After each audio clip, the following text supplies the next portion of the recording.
Hello students, in the last video we have studied about the center of symmetry that is I. हम देखो examples के through तो समझ लिया था कि देखो कोई भी क्या होगा, कोई इमेजनरी पॉइंट हो, है ना। किसी भी मॉलिक्यूल में कोई भी इमेजनरी पॉइंट है और अगर उसके क्या करते हो, लेफ्ट और राइट दोनों साइड क्या करते हो, इक्वल डिस्टेंस ट्रेवल करते हैं हम, तो वहाँ पे सेम एटम्स मिलते हैं या सेम ग्रुप्स मिलते हैं। और इसी तरीके से अगर हम क्या करते हैं, टॉप और बॉटम में भी चेक करेंगे, फिर क्या करोगे, डायगनली भी चेक कर लो। डायगनली भी अपोजिट डायगनल्स पे क्या होगा, ये क्या हो गया, इधर एटम है, इस डायगनल का अपोजिट एटम यहाँ पे होगा, तो उसको क्या करोगे, वहाँ पे सेम एटम मिलने चाहिए, इधर जाओ, है ना। तो हम अभी इसको डेफिनेशन और देख लेते हैं इसकी, किसको कैसे डिफाइन करेंगे। एग्जाम्पल के थ्रू तो हमने समझ लिया था, अब इसको डिफाइन देखो क्या क्या। It is a point within the molecule, molecule के अंदर क्या होगा, कोई एक पॉइंट होगा, from which lines are drawn. देखो जैसे ये पिक्चर मान लो, ठीक है, ये है, इसमें क्या होगा, कोई इमेजनरी पॉइंट ले लिया मैंने, ठीक है। तो क्या होगा, हम क्या करेंगे, यहाँ से लाइन्स ड्रॉ करेंगे टू अपोजिट डायरेक्शन। देखो यहाँ पे मैंने एक लाइन ड्रॉ कर दी ऐसे, तो क्या बोला है कि अपोजिट डायरेक्शन में लाइन ड्रॉ कर दो, ये ऐसे कर दी, ठीक है, अपोजिट डायरेक्शन में।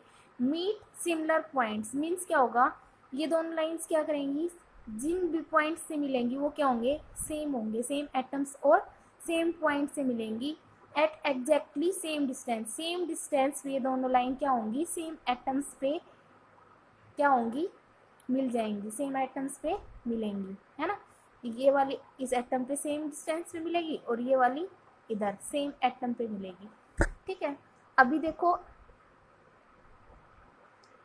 इस वीडियो का मेन टॉपिक है वो क्या है, इम्प्रॉपर एक्सिस ऑफ सिमेट्री और improper rotation, that is SN. इसको किसे भी नोट करोगे, एसएन। इम्प्रॉपर रोटेशन आ जाए तो ये क्या हो गया, एसएन हो गया। Improper axis of symmetry present होगी, वहाँ पे क्या होगी, इम्प्रॉपर रोटेशन होगी, या फिर इसको इम्प्रॉपर एक्सिस ऑफ सिमेट्री क्या बोल देते हैं, अल्टरनेटिंग एक्सिस ऑफ सिमेट्री बोल देते हैं, ठीक है। तो अभी देखो एग्जाम्पल के थ्रू हम इसको पहले स्टडी करते हैं, फिर उसके बाद क्या करेंगे, इसकी डेफिनेशन पे जाएंगे, ठीक है।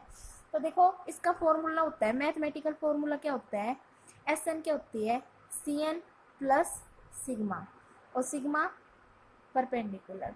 तो इसका मतलब क्या हुआ कि इम्प्रॉपर रोटेशन और इम्प्रॉपर रोटेशन कहाँ पे मतलब एग्जिस्ट करेगी, कैसे एग्जिस्ट करेगी, क्या होगा, पहले क्या होगा, सी एन का मतलब क्या होता है, प्योर रोटेशन होती है ना, ये क्या हो गई, प्योर रोटेशन की, मॉलिक्यूल में कोई रोटेशन हुई है, फिर क्या किया है वहाँ पे।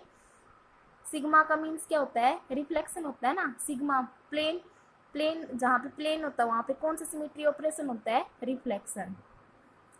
तो ये क्या हो गया, देखो जहाँ पे एक्सिस ऑफ सिमेट्री होती है वहाँ पे क्या होती है, रोटेशन ऑपरेशन होता है, और जहाँ पे सिग्मा होता है वहाँ पे क्या होता है, रिफ्लेक्शन ऑपरेशन होता है। तो क्या बोल रहा है, इम्प्रॉपर रोटेशन कब होगी, इम्प्रॉपर रोटेशन कब होगी, जब क्या हो, कोई प्योर रोटेशन हो और क्या हो, वहां पे रिफ्लेक्शन हो जाए, वो भी किस डायरेक्शन में, परपेंडिकुलर डायरेक्शन में। देखो कोई सी एन अप्लाई की किसी भी मॉलिक्यूल में, मान लिया मैंने ऐसे, है ना, सी एन अप्लाई कर दी, इस एक्सिस के थ्रू क्या किया मैंने, रोटेट कर दिया मॉलिक्यूल को।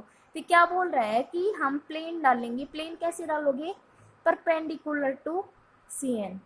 तो सी एन इधर से लगा है, परपेंडिकुलर प्लेन कहाँ पे आएगा, ऐसे, यहाँ पे कोई ऐसे प्लेन प्रेजेंट होगा, तो ये क्या हो गया, 90 डिग्री का एंगल हो गया ना, तो ये क्या हो गया, सी एन के परपेंडिकुलर हो गया, ये सिग्मा है ये सी एन है, तो क्या होंगे, सी एन और सिग्मा क्या होंगे, परपेंडिकुलर डायरेक्शन में होंगे।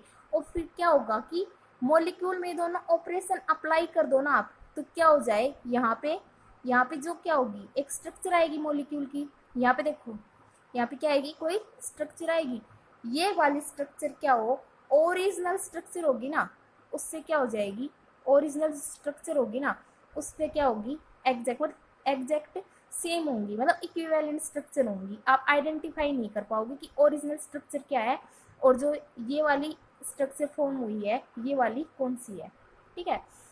अभी देखो एग्जाम्पल के थ्रू और पढ़ लेते हैं, फिर अच्छे से क्लियर हो जाएगा। अभी देखो ये एग्जाम्पल लेते हैं, ये एक स्केयर है, ठीक है, यहाँ पे क्या है, क्लोरीन लगा हुआ है, यहाँ पे हाइड्रोजन, यहाँ पे क्लोरीन हाइड्रोजन, यहाँ पे लगा हुआ है फ्लोरीन हाइड्रोजन, यहाँ पे फ्लोरीन और हाइड्रोजन। अगर देखो मैं यहाँ पे क्या करती हूँ, ये इमेजिनरी पॉइंट हो गया, यहाँ पे एक एक्सिस पास करते हैं। जैसे इस मॉडल को ऐसे देख लो, ये क्या है, क्लोरीन है ना, ये वाला क्लोरीन है, ये वाला फ्लोरीन है, ये दोनों क्या है, हाइड्रोजन है। देखो क्लोरीन, ये इधर ले लो,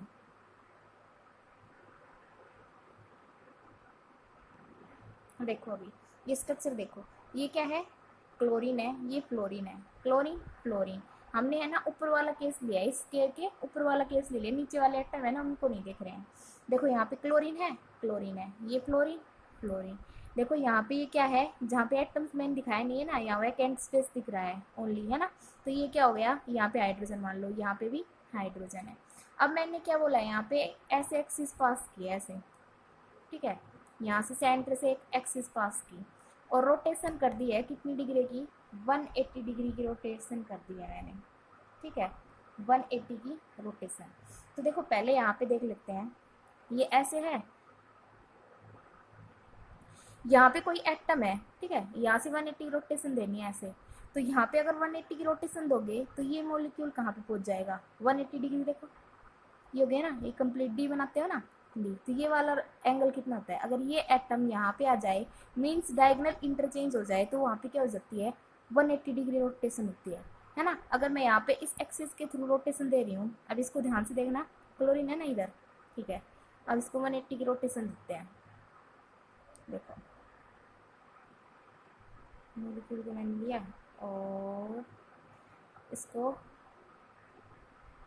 180 रोटेट कर दिया, मीन्स क्या कर दिया, क्लोरीन यहाँ पे था ना और यहाँ पे आ गया है ना, क्लोरीन कहाँ पे था, यहाँ पे था और ये यहाँ पे आ गया है, इस एक्सिस के थ्रू रोटेट किया है मैंने, ऐसे किया और इस मॉलिक्यूल को ऐसे रोटेट कर दिया, मतलब ऐसे रोटेट कर दोगे, ऐसे था ये मॉलिक्यूल, यहाँ से रोटेशन दी और ऐसे मॉलिक्यूल को रोटेट कर दिया, क्या देखो क्लोरीन कहाँ पे आ गया है, यहाँ पे कितने डिग्री रोटेशन दिया है मैंने, 180 डिग्री की रोटेशन दी है, यहाँ से रोटेट किया 180 डिग्री, 180 डिग्री क्या बोलते हो, C2 वहाँ पे 180 होती है, वहाँ पे क्या होता है, C2 एक्सिस प्रेजेंट होती है ना।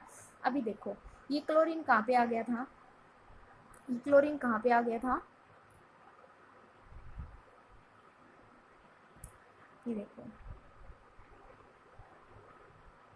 डायगोनल इंटरचेंज करें 180 रोटेशन, मतलब ये क्लोरीन कहाँ पे आएगा, यहाँ पे आएगा, ये फ्लोरीन कहाँ जाएगा, यहाँ जाएगा, इसको रोटेट करते हैं। देखो ओरिजिनली है ना ऐसे था, इसको यहाँ पे देखो, और जो इंटरचेंज के बाद जो होता है ना वो इधर देखना, ठीक है, 180 की रोटेशन करोगे, मीन्स ये क्या है, इस क्लोरीन को मुझे इधर लेके आना है, रोटेट कर दूँ, देखो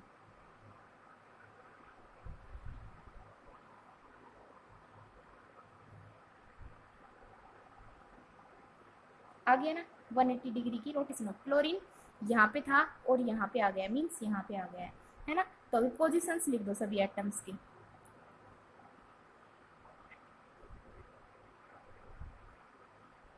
क्लोरीन यहाँ पे था, इसमें देखो क्लोरीन कहाँ पे है, यहाँ पे है, फ्लोरीन देखो फ्लोरीन, ये वाला फ्लोरीन था, ये कहाँ पे आ गया है, यहाँ पे आ गया है।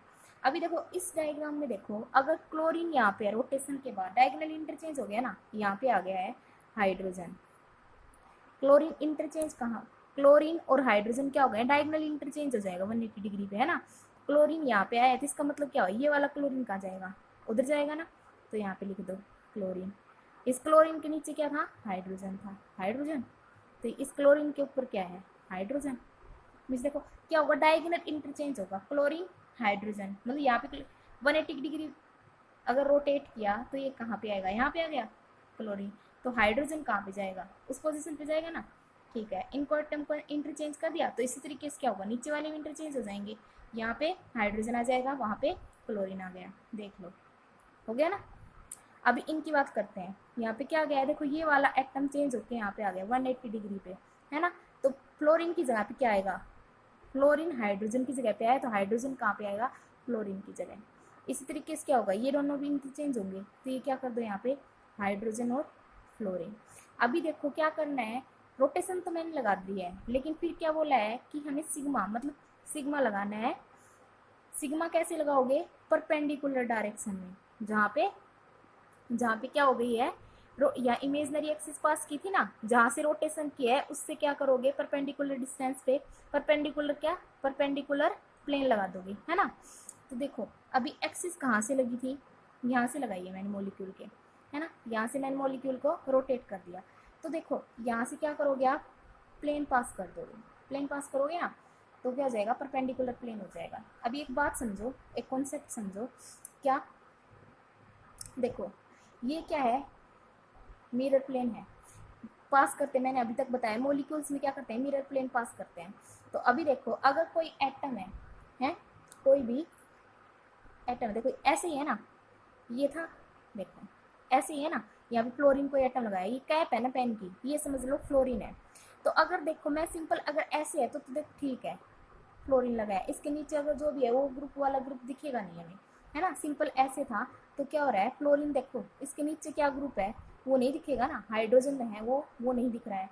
लेकिन अगर क्या करते हो आप, मिरर प्लेन पास कर दिया, अभी ये मैंने पास किया, तो अभी देखो एक फ्लोरीन है वो क्या दिखेगा, डाउन द ग्रुप नहीं दिख रहा है, देखो नीचे नहीं दिख रहा है, फ्लोरीन देखो यहाँ पे तो अप है, लेकिन मिरर इमेज क्या है, नीचे दिख रहा है, वो डाउन दिख रहा है, देखो देखो दिख रहा है ना। अभी देखो कैप दिख रही है।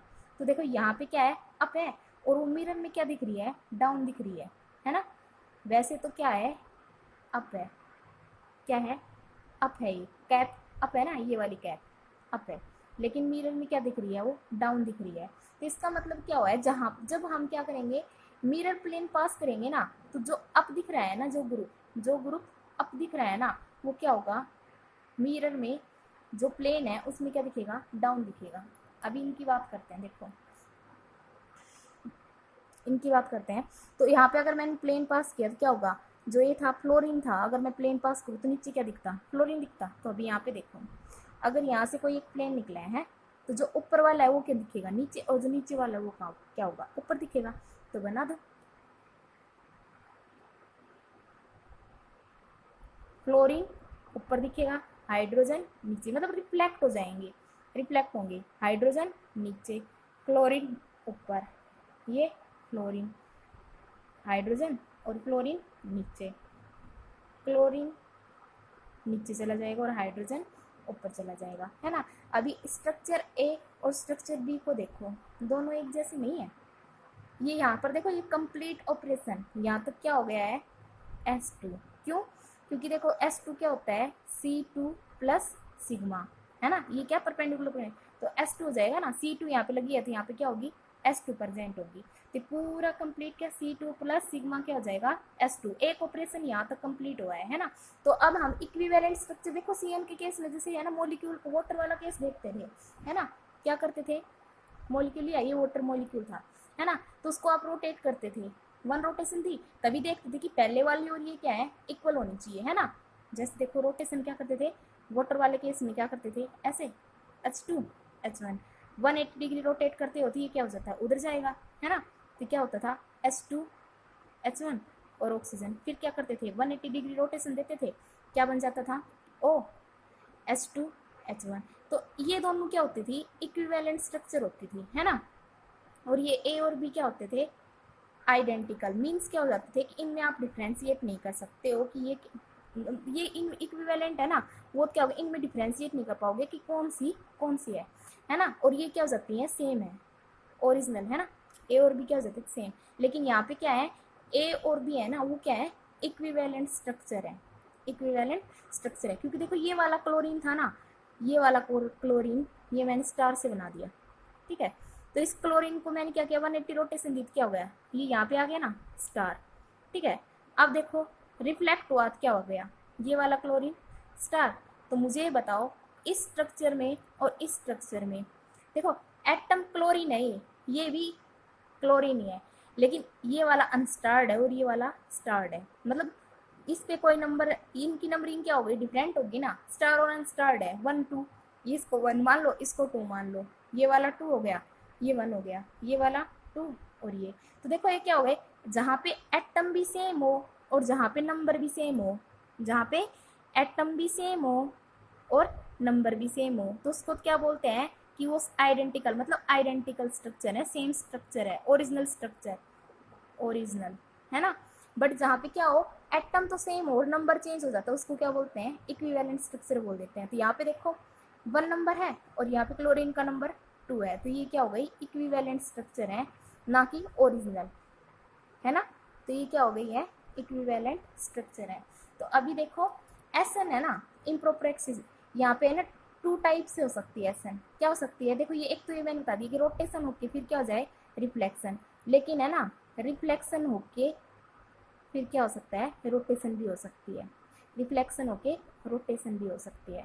और एक पॉइंट और याद रखो, यहाँ पे है ना जो रोटेशन दे रहे हो ना, वहाँ पे है ना हमें सिंपल रोटेशन देनी है, ना कि एक्सिस ऑफ सिमेट्री। C2 है, मतलब यहाँ पे इक्विवेलेंट स्ट्रक्चर ऑब्टेन नहीं हो, देखो यहाँ पे क्लोरीन है नहीं, है ना, जैसे कि इस केस में होता था। यहाँ पे क्या है, सिंपल रोटेशन देनी है, ना कि एक्सिस ऑफ सिमेट्री की। सिंपल मॉलिक्यूल को किसी भी रोटेशन पे आप दे सकते हो, सिमेट्री मेंटेन रहे या ना रहे। यहाँ पे सिमेट्री मेंटेन होनी चाहिए पूरा S2, इस वाले ऑपरेशन पे क्या होनी चाहिए, सिमेट्री इसके अकॉर्डिंग देख रहे हैं, ना कि यहाँ पे, है ना, क्योंकि हम क्या देख रहे हैं, इम्प्रॉपर एक्सिस ऑफ सिमेट्री देख रहे हैं, ना कि C2। अगर C2 देख रहे होते तो इक्विवेलेंट स्ट्रक्चर आते, और यहाँ पे इक्विवेलेंट स्ट्रक्चर नहीं है, ये देखो हाइड्रोजन नहीं है ना, तो इक्विवेलेंट स्ट्रक्चर है ही नहीं, ये डिफरेंट स्ट्रक्चर हो गई है, हम देख के पता लगा रहे हैं कि डिफरेंट स्ट्रक्चर है ना। तो ये क्या हो गया, यहाँ पे इक्विवेलेंट स्ट्रक्चर नहीं है। इक्विवेलेंट स्ट्रक्चर कहाँ पे देखोगे, जहाँ पे जिस ऑपरेशन को देख रहे हो, तो यहाँ पे क्या है, इम्प्रॉपर एक्सिस ऑफ सिमेट्री। अभी डेफिनेशन को देख लेते हैं एक बारी। तो इम्प्रॉपर एक्सिस ऑफ सिमेट्री कैसे डिफाइन करोगे, an improper rotation is preferred by rotating the molecule. Word देखो रोटेटिंग, मंथ मीन्स क्या हुआ, रोटेशन देनी है by an angle theta, rotate कर दिया किसी भी एंगल से, मीन्स क्या किया, CN पास कर दिया, ठीक है। फॉलोड बाय रिफ्लेक्शन मीन्स क्या हो गया, sigma through the plane perpendicular to the rotation. तो यही वाली डेफिनेशन है यहाँ तक। फिर क्या बोला, if the resulting configuration, if the resulting configuration is indistinguishable from the original, ये ओरिजिनल स्ट्रक्चर थी ये वाली, फिर ये क्या है, ये वाली ऑब्टेन हुई है C2 और सिग्मा लगाने के बाद, ये बोल रहा है ये दोनों क्या है, इनडिस्टिंग्विशेबल, मीन्स हम डिफ्रेंशिएट ना कर पाए कि कौन सी है। देखो एक जैसी दिख रही है ना, क्लोरीन क्लोरीन है, बट क्या है, एटम की पोजीशन चेंज हो रही है, एटम तो सेम है लेकिन नंबर चेंज हो गया है ना। तो यहाँ पे क्या हो गया, इनडिस्टिंग्विशेबल फ्रॉम द ओरिजिनल, तो हम क्या बोल सकते हैं, वहाँ पे क्या है, n fold of improper rotation means SN present है वहाँ पे।